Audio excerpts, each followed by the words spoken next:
NATO is calling for more for Ukraine. What signals are we seeing from the White House about the future and what has already been sent ahead? How will Putin react, especially given his tendency to delay capture and liberation dates? Now, Putin Vizenin has again stated when the Kursk region will be liberated.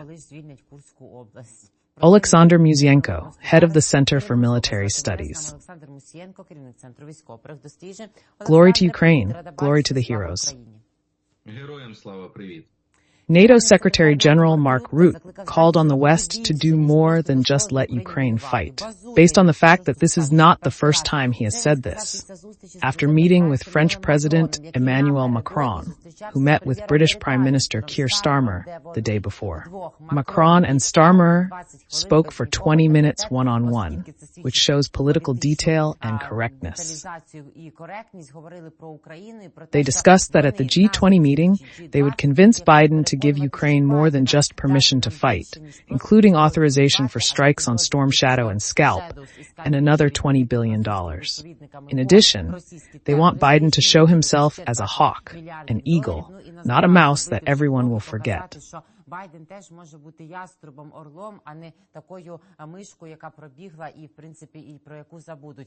А чи бачите ви зараз сигнали, чи ще від чинної адміністрації? So do you see any signals that we will soon be allowed to do more than just fight? I would very much like that, because we have to focus on strategic and tactical things. The strategic goal is very simple and clear, to stop Russia. Assuming that someone from Trump's team would meet us and we would be able to talk. І стратегічна річ, вона дуже проста і зрозуміла, очевидна, що потрібно зупинити Росію. І якщо ми говоримо, от припустимо, хтось із команди Трампа нам би трапився і нам би, була нагода поговорити.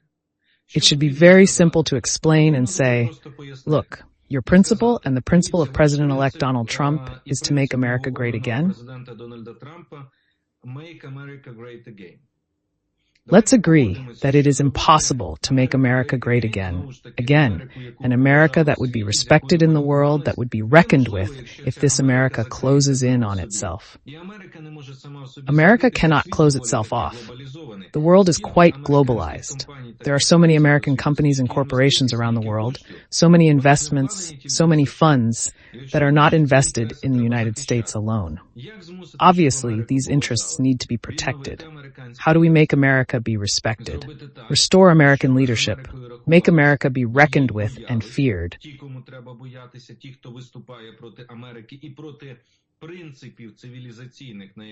The people who should be afraid are those who oppose America and the civilizational principles on which the world exists and for which Ukraine is now fighting against Russian aggression in this terrible battle. And then we come to what? Look, you are for America great again, and Putin disagrees with you, right? Because Putin is for a multipolar world and for killing us further. How does this fit together?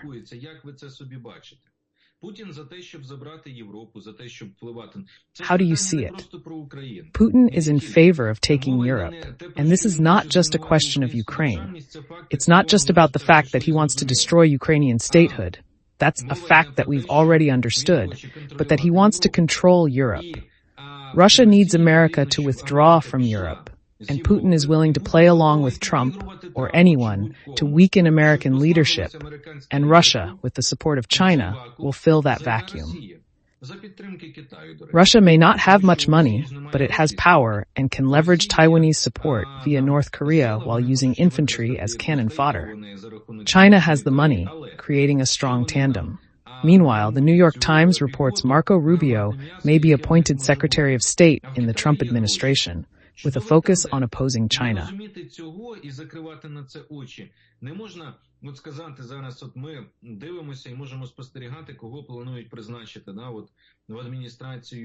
Marco Rubio as Secretary of State and Mike Waltz, potentially as National Security Advisor, align with Trump's goal to separate China from Russia. Trump aims to weaken Russia, and one way is to bankrupt it while supporting Ukraine.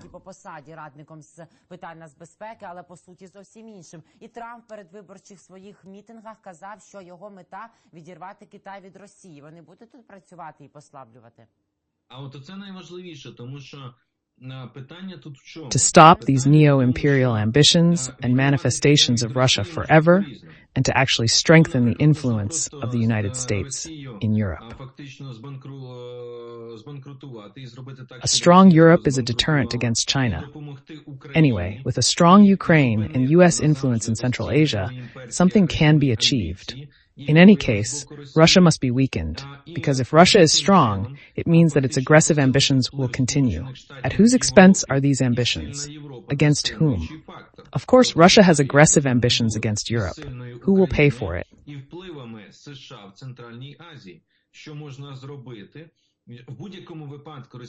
China, and this is obvious. If Russia is weakened so that they cannot think about aggressive ambitions for several decades, then yes, they will come from the United States, and this project of containing China can work. But only in this way. Otherwise, China is now holding Russia, the Putin regime, very strongly through financing. Because Russia depends on money, on the fact that China buys Russian raw materials.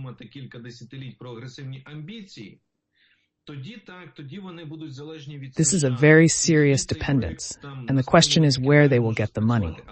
That's why Rubio and Walz, they are focused on containing China. It's obvious. They may try to repeat what Kissinger did in the Nixon era, when he enlisted China's support and launched a campaign to contain the USSR.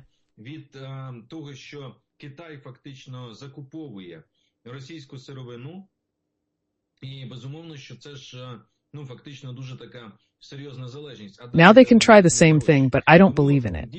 I really want Trump to appoint hawks to the cabinet, but I want this position to extend not only to deterring China or Iran, but also to Russia.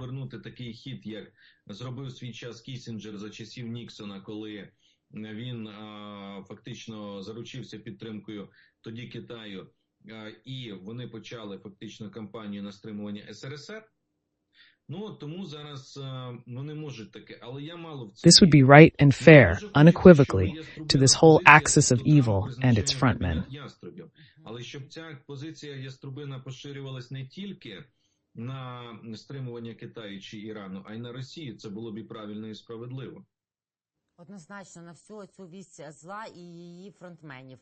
Значить, нам є що точно запропонувати Трампу, бо більше ми це вже зробили, бо Financial Times каже, що 2 з 5, один на після перемоги, інший зараз, кроки в плані перемоги. We have something to offer Trump. Moreover, we have already done so, because the Financial Times writes that 2 of the 5 steps to President Zelensky's victory that he presented to Trump, Kamala Harris, and then Joe Biden when he visited the United States in September. The first step is to replace American troops in Europe with a Ukrainian contingent, which Trump also said that Europe should invest more in defense, rely on itself. This is logical, and he is not against it, writes the Financial Times. The second step is access to resources and replacing some of the Chinese components that we use in various industries with American ones. This is exactly what Trump wants to do, weaken China's influence in trade, so we can offer Trump to play more on our terms, pro-American terms. And what can we offer Putin? What can he offer? I can say this. I read everything in the Financial Times. And okay, the question is not that Ukraine could not develop a plan for someone. We are not developing a plan to please someone. We are developing a plan based on our national interests. Well, yes, the question is different. The question is what The Economist wrote on the eve of the presidential election, and whether Ukraine took this fact into account.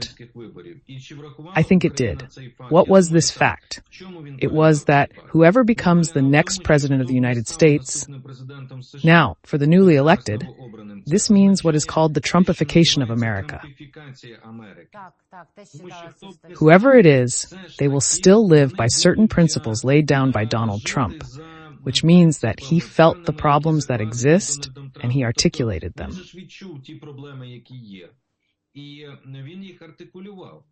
And one of these questions, and it will certainly be,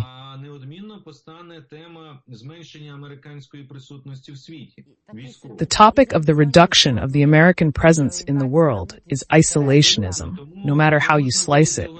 and a focus on domestic interests, absolutely. So it was impossible not to analyze this and offer it in terms of victory, so it appeared there. Everything is actually very logical and understandable in this sense, in this context. The goal here was to take into account trends, and this is much more than the name of the presidential candidates. And I don't really like this submission. I don't know who commented on it from us. It's anonymous sources, of course.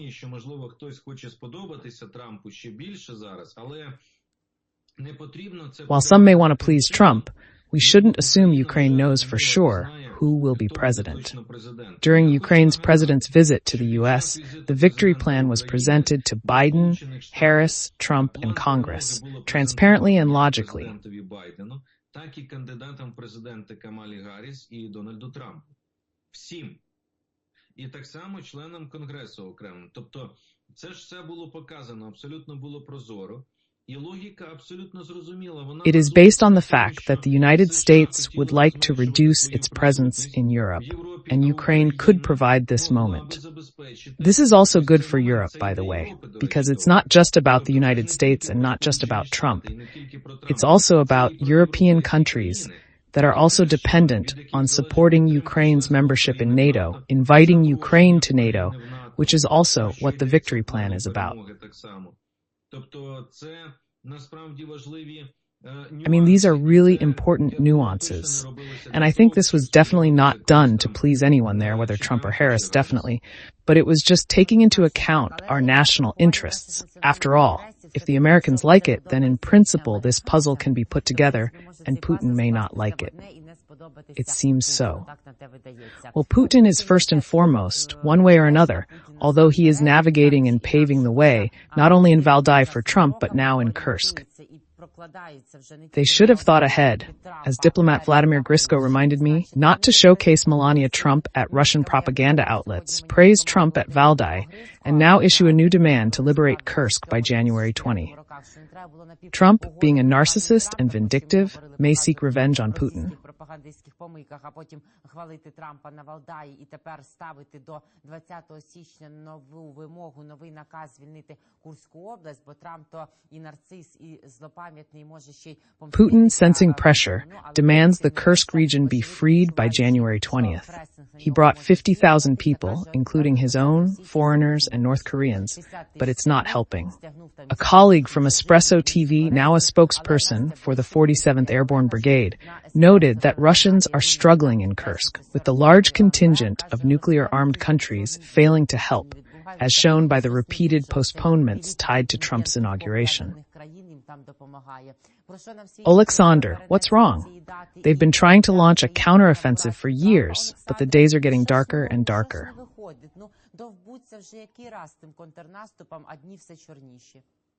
The fact is that these dates don't matter. I mean, you can set any dates, but if they don't work out, I wouldn't set them anymore.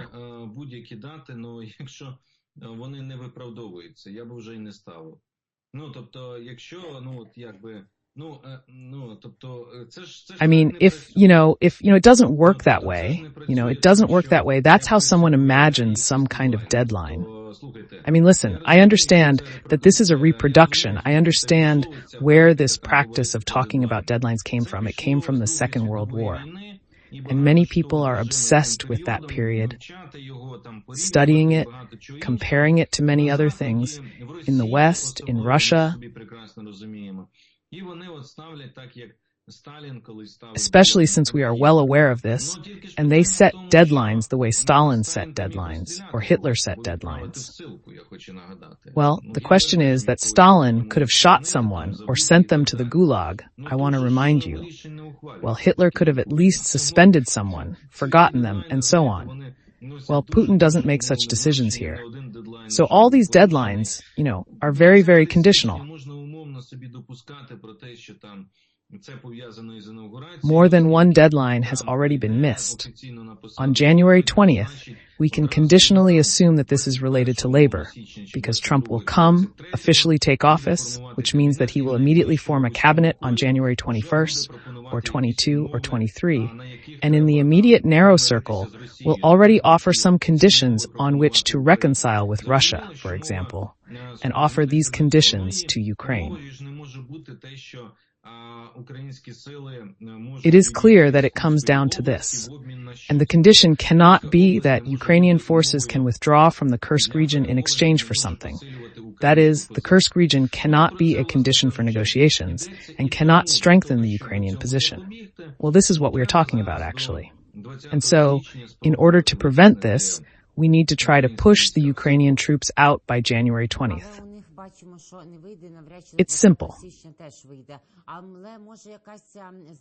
It's unlikely we'll succeed by January 20th, but there may be a shift in tactics, or key commanders might realize things aren't going as planned, or we might outsmart them. Again, the fact is that the tactics used today are very similar to those used in other areas, in the East, for example, during assaults. That is, again, armor. Well, on the one hand, the classic tactics are used there. Infantry assaults, paratroopers, infantrymen for the armor's cover. The armor drives them further, and that's it. They go to fulfill their tasks.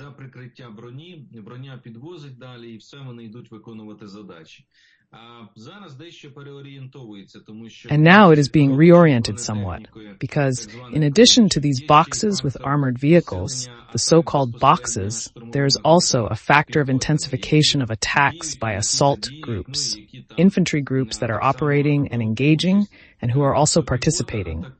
In other words, the infantry is attacking, and they are suffering losses in significant numbers, just like in other areas.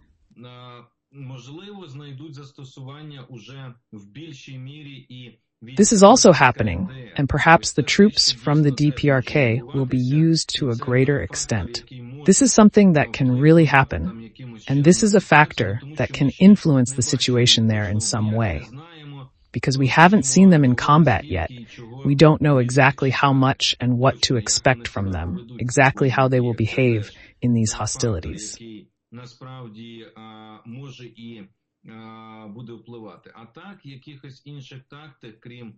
This is also a factor that is actually, and maybe will be, influential. Otherwise, we have not seen any other tactics other than assaults, other than the use of air power, airborne weapons, nothing that we have seen. They are just trying to, for example, now in the Kursk region, they have also deployed some tanks equipped with Russian modern REBs. That is, they are studying how Ukrainian drones work in order to improve their electronic warfare capabilities there. We're constantly fighting to stay ahead. The 47th Brigade reportedly destroyed about 20 modern 82A armored personnel carriers, which is significant. The Ukrainian defense operation is working, and even Julian Rybky considers the Russian counteroffensive a disaster. According to Rybky, the third day in the Kursk region has been a complete failure for Russia.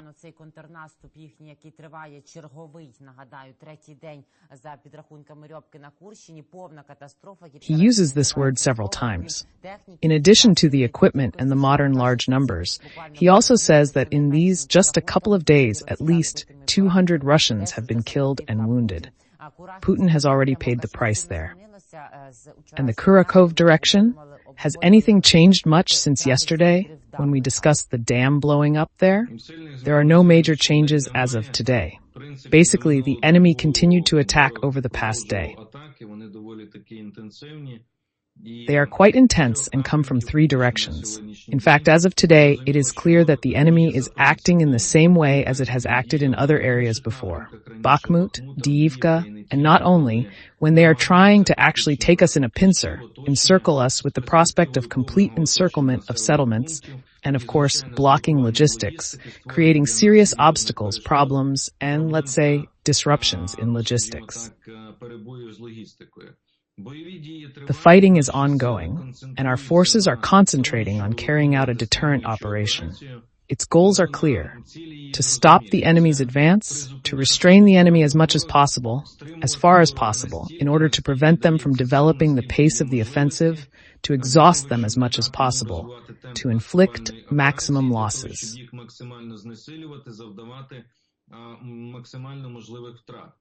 І операція Курахівська вже працює.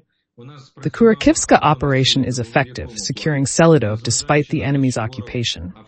Russian troops can't advance further toward Pokrovsk, while Ukrainian forces have counterattacked on the northern flank near Mirnorod, regaining lost positions. The enemy is making some progress toward Pokrovsk. В районі Мирнограда і повернули певні втрачені раніше позиції. Тобто надривається дещо ворог, і Селидове пригальмувало просування на I think Kurakov will slow down even more. That is, it should curb the aggressive ambitions of Russian troops. Має вгамувати агресивні амбіції російських військ. She left a bow for us today, as pointed out by our friend and regular guest Boris Tezenhausen, a political technologist. He noticed that our favorite character, Nikolai Patrushev, is featured in an interview with Kommersant, as Alexander mentioned.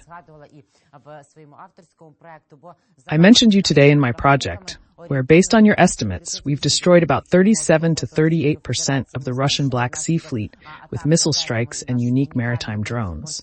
However, Nikolai Patrushev, head of the Naval Board and aide to the Russian dictator, claims there's no defeat despite the 37-38% loss.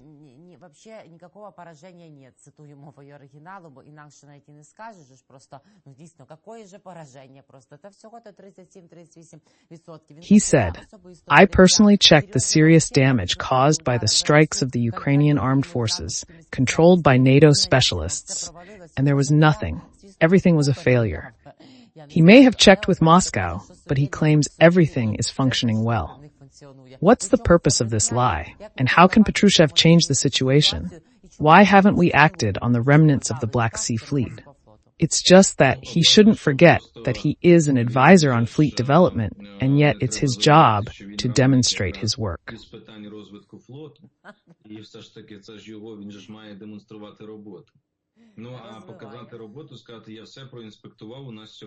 But to show the work, to say, I have inspected everything, we have everything. That is, this is the first thing that needs to be reported to the boss. Then, in principle, we can build on this. What and what is good? Well, here we are. Here we are moving. Here the fleet has been preserved. Here there are some other projects. Here we need more money. The main thing is to give more money, and everything will be better, even more. It will be not just good, it will be very good, and we will work and move forward. But it also boils down to this. You have to understand what it is, in fact, and what it means. This is what Patrushev is trying to say here. And then it would be strange if he came out and said, you know that we have suffered such damage from the strikes of naval drones that, we cannot fix it. Of course not. Of course he would insist that everything is great, everything is fine, and downplay the role and importance of the defense forces. The fact that he's being asked about this and cares about the issue shows it's on the agenda, not just an empty topic. This means it's being discussed in certain circles, which is why Kommersant raised it. It's an important detail to watch. Will the remnants in Novorossiysk and elsewhere be dealt with soon? І залишки його там в Новоросійську, і куди вони ще до Чамчири там щось намагалися перебазувати, вони скоро закінчаться? I think that everything will depend on, let's say, taking into account the change in the combat situation and the conditions that exist. Because Russia has moved, after all, it is further away, it is not unattainable, but let's say we have the capabilities to operate there. I think that, of course, no one is giving up on striking enemy ships or submarines. If we succeed, that's for sure.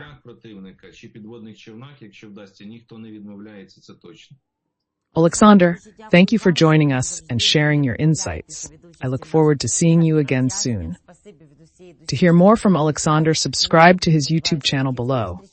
We're helping spread the truth to Russians who watch us, some of whom may act against Putin's war. Відео нас там дедалі більше, на YouTube Західнету та 24-го також. Все це допомагає нашим розмовам просуватися просторами Ютубу, і щоб росіяни, які нас теж в великій кількості дивляться, знали правду, декого підпікає, а дехто думає, що може якось... Alexander, thank you. See you soon. Олександре, дякую сьогодні і завжди. До зустрічі. Oleksandr Musienko, head of the Center for Military Studies. Take care of yourself. Believe in the armed forces of Ukraine.